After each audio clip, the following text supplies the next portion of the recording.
திணை அமைப்பின் பொறுப்பாளர்களே மற்றும் கலாட்டா நெட்டிசனை சார்ந்த வியன் அவர்களே மற்றும் உள்ள நண்பர்களே, முதற்கண் உங்கள் அனைவருக்கும் என்னுடைய அன்பார்ந்த வணக்கத்தையும் பொங்கல் வாழ்த்துக்களையும் தமிழ் புத்தாண்டு வாழ்த்துக்களையும் திருவள்ளுவர் பிறந்த நாள் வாழ்த்துக்களையும் தெரிவித்துக் கொள்கிறேன். இன்று உலக தமிழர்களுக்கு சங்க இலக்கியத்தின் தேவை என்ற தலைப்பில் ஒரு சில கருத்துக்களை உங்களுடன் பகிர்ந்து கொள்ள விரும்புகிறேன். தமிழ்நாட்டை தவிர நாம் வேறு எந்த நாட்டில் இருந்தாலும், அந்த நாட்டு குடிமகனாகவே இருந்தாலும், அந்த நாட்டு மொழியை நன்றாக பேச தெரிந்தவர்களாக இருந்தாலும், அந்த நாட்டு மக்கள் நம்மை அவர்களுள் ஒருவராக கருதுவதில்லை. காரணம், நாம் நிறத்தாலும் தோற்றத்தாலும் அவர்களிடமிருந்து வேறுபடுகிறோம். நாம் யார்? நாம் யார் என்றால் நாம் தமிழர்கள். தமிழ்தான் நம்முடைய அடையாளம்.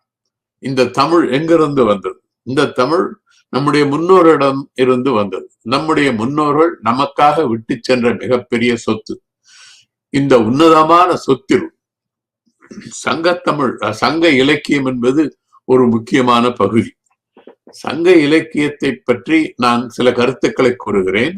அதன் பிறகு நீங்கள் உலக தமிழர்களுக்கு சங்க இலக்கியம் தேவையா இல்லையா என்பதை நீங்களே முடிவு செய்து கொள்ளுங்கள்.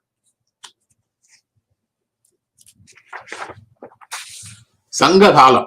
சங்க காலம் என்பது கிமு 300 முதல் கிபி 300, ஒரு 600 ஆண்டு காலம்தான் சங்க காலம். இதுல கருத்து வேறுபாடுகள் இருக்கலாம், சிலர் அதை முன்னும் பின்னுமாக கூறலாம். ஆனால் இந்த கிமு 300 கிபி 300 என்ற இந்த எல்லைகளை பலரும் ஏற்றுக்கொள்கிறார்கள். இந்த 600 ஆண்டு காலத்துல நம்மிடத்துல இலக்கியம் இருந்தது. நமது இலக்கியம் தனி பாடல்களாக இருந்தன. சிலப்பதிகாரம், மணிமேகலை போன்ற காப்பியங்கள் அந்த காலத்திலே இல்லை. தனிப்பாடல்கள் எல்லாம் அங்கொன்றும் இங்கொன்றுமாக ஓலைச்சுவடிகளில் பலர் வீடுகளில் இருந்தால் அது காலப்போக்கில் அழிந்துவிடும், காணாமற் போய்விடும் என்று கருதிய பிற்காலத்து மன்னர்கள் அந்த சங்ககால பாடல்களை தொகுக்குமாறு புலவர்களுக்கு ஆணையிட்டார்கள். அதற்கேற்ப புலவர்கள் அந்த சங்க காலத்திலே இருந்த பாடல்களில் சிறந்த பாடல்களை 18 நூல்களாக்கினார்கள். அதில் நீண்ட பாடல்கள், அதாவது பல அடிகளுடைய பாடல்களில் 10 பாடல்களை தேர்ந்தெடுத்து 10 பாட்டு என்று 10 நூல்களாக்கினார்கள். அந்த 10 நூல்கள் திருமுருகாற்றுப்படை, சிறுபானாற்றுப்படை, பெரும்பானாற்றுப்படை, புறநானூற்றுப்படை, முல்லைப்பாட்டு, குறிஞ்சிப்பாட்டு, பட்டினப்பாலை, நெடுநல் வாழை, மதுரை காஞ்சி, மலைவிடுகடாம் என்ற 10 தான் 10 பாட்டு. அடுத்து சிறிய பாடல்கள் 3 அடியிலிருந்து ஏறத்தாழ 40 அடி வரை உள்ள பாடல்களில் சிறந்த பாடல்களை தேர்ந்தெடுத்து 8 நூல்களாக தொகுத்தார்கள். அந்த 8 நூல்களுக்கும் ஒட்டுமொத்தமான பெயர் 8 தொகை என்று பெயர். அந்த 8 தொகை நூல்கள் நற்றிணை, குறுந்தொகை, ஐங்குறுநூறு, 1810, பரிபாடல், கலித்தொகை, அகநானூறு, புறநானூறு, இவை 8 தான் 8 தொகை நூல்கள். இந்த 8 தொகை நூல்களும் 10 பாட்டும் ஆக மொத்தம் 18 நூல்கள் தான் சங்க இலக்கியம். இந்த 18 நூல்களுக்கும் மற்றொரு பெயர் 18 மேல் கணக்கு என்று பெயர். மேல் கணக்கு என்பது பல அடிகளை உடைய பாடல்கள் இருப்பதனால் அதை மேல் கணக்கு என்று சொன்னார்கள். இந்த நூல்களில் குறிப்பாக 1810, புறநானூறு ஆகிய நூல்களில் நமது முற்காலத்தில் இருந்த மன்னர்களை பற்றிய பல செய்திகள் கூறப்பட்டிருக்கின்றன. 1810 10 100 பாடல்கள். அதில் ஒவ்வொரு 10 பாட்டும் ஒரு சேர மன்னனை பற்றியது. ஆனால் முதல் 10 பாடல்களும் கடைசி 10 பாடல்களும் நமக்கு இன்று கிடைக்கவில்லை.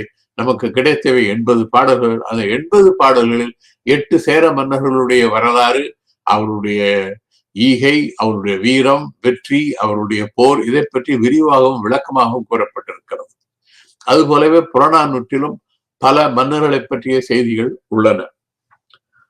வரலாறு என்பது எந்த போர் எப்பொழுது நடந்தது, எங்கே நடந்தது, யார் வெற்றி பெற்றார்கள் என்பது மட்டுமல்ல. வரலாறு என்பது ஒரு சமுதாயத்தினுடைய வரலாறு என்பது அங்கு அந்த மக்கள் வாழ்வியல், அவருடைய சிறப்புகள், அவருடைய விழுமியங்கள், இவையெல்லாம் சேர்ந்ததுதான் வரலாறு. ஆனால் தமிழர்களுடைய வரலாறு சரியாக பதிவு செய்யப்படவில்லை. நமது வரலாற்றுக்கு ஆதாரம் சங்க இலக்கியம்தான். கல்வெட்டுக்கள் இல்லையா என்று கேட்கலாம் நீங்கள். கல்வெட்டுக்கள் சங்ககால வரலாற்றை கூறுவதற்கான கல்வெட்டுகள் அதிகமாக இல்லை. ஒரு சில கல்வெட்டுக்கள் தான் உள்ளன. அதிலும் நமது வாழ்க்கையை விளக்கமாகவும் தெளிவாகவும் கூறக்கூடிய அளவுக்கு செய்திகள் இல்லை. பிற்காலத்திலே பல கல்வெட்டுகள் தோன்றின. அவற்றிலிருந்து பிற்கால வரலாற்றை எழுதலாம் ஒழிய சங்ககால வரலாற்றுக்கு வரலாற்று ஆசிரியர்கள் அடிப்படையாக கொள்வதெல்லாம் சங்க இலக்கியம்தான். ஆகவே சங்க இலக்கியம் என்பது நமக்கு நம்முடைய முன்னோர்கள் விட்டு சென்ற சொத்து மட்டுமல்ல, அது பல அரிய செய்திகளை, வரலாற்று செய்திகளை அடங்கிய ஒரு கருவூலம் என்றே சொல்லலாம். சங்க இலக்கியத்திலே நாம் காணும் செய்திகள் என்ன? சங்க இலக்கியம் என்பது 2 வகையான பாடல்களை கொண்டது. ஒன்று அகத்திணை பாடல்கள், மற்றொன்று புறத்திணை பாடல்கள். அகத்திணை பாடல்கள் என்பவை காதல் பாடல்கள். புறத்திணை பாடல்கள் என்பது காதலை தவிர வாழ்க்கையினுடைய மற்ற கூறுபாடுகள், போர், வெற்றி, வீரம், கொடை, ஈகை போன்றவற்றை கூறுவது புறத்திணை பாடல்கள். இது ரெண்டும் சேர்ந்து 2436 பாடல்கள் உள்ளன. இந்த பாடல்களில் ஒவ்வொரு பாடலும் கற்பனை வளமும் கவிதை நயமும் கருத்து செறிவும் உள்ள பாடல்கள். ஒவ்வொரு பாடலும் ஒரு ஓரங்க நாடகம் போல, ஒரு காணொளி போல ஒரு அவருடைய வாழ்க்கையை சித்தரிக்கிறது. இதுல கற்பனைகள் இல்லை. கடவுளை பற்றிய கற்பனைகளோ, அசுரர்களை பற்றிய கற்பனைகளோ, தேவர்களை பற்றிய கருத்துக்களோ அங்கே காணப்படவில்லை. எல்லாமே மனித வாழ்க்கை, அங்க அரசியல், இதை பற்றிய கருத்துக்கள் தான் உள்ளன. தமிழ் சமுதாயத்திலே சங்க காலத்திலே கல்வி இருந்தது. அந்த கல்வி பரவலாக இருந்தது. அது எப்படி தெரியும் என்றால், சங்க இலக்கிய பாடல்களை எழுதிய மன்னர்கள், எழுதிய மக்கள் சமுதாயத்துடைய பல துறைகளிலும் பல நிலைகளிலும் இருந்தவர்கள். உதாரணமாக நிலச்சுவாந்தார், மருத்துவர், வணிகர், படைத்தளபதி, அந்தணர், பொற்கொல்லர், கொற்றன், வேடன், வேட்டுமச்சி, கோயத்தி, தச்சன், மன்னர்கள் இத்தனை பேரும் பாடியிருக்கிறார்கள். குறிப்பாக 17 மன்னர்கள் பாடியிருக்கிறார்கள். அதனால் மக்களிடத்திலே கல்வி அறிவு பரவலாக இருந்திருக்க வேண்டும். ஒரு பாடலை இயற்றுவது என்றால் அது அந்த பாடல் எதை பற்றி எழுதப்பட்டிருக்கிறதோ அதை பற்றி ஒரு அறிவு இருக்க வேண்டும். தமிழ் மொழியில எழுதப்பட்டதுனாலே அவர்களுக்கு தமிழ் தெரிந்திருக்க வேண்டும். அந்த பாடல் இலக்கணப்படி எழுதப்பட்ட பாடல், யாப்பிலக்கணப்படி எழுதப்பட்ட பாடல். ஆகவே மக்களுக்கு பொது அறிவும் தமிழ் அறிவும் இலக்கணமும் தெரிந்திருக்க வேண்டும். கல்வி பரவலாக இருந்தது என்பதற்கு இது ஒரு மிகப்பெரிய சான்று. கல்வி பெண்களிடத்திலும் இருந்தது. 30 பெண்கள் 462 பாடல்களை பாடியிருக்கிறார்கள்.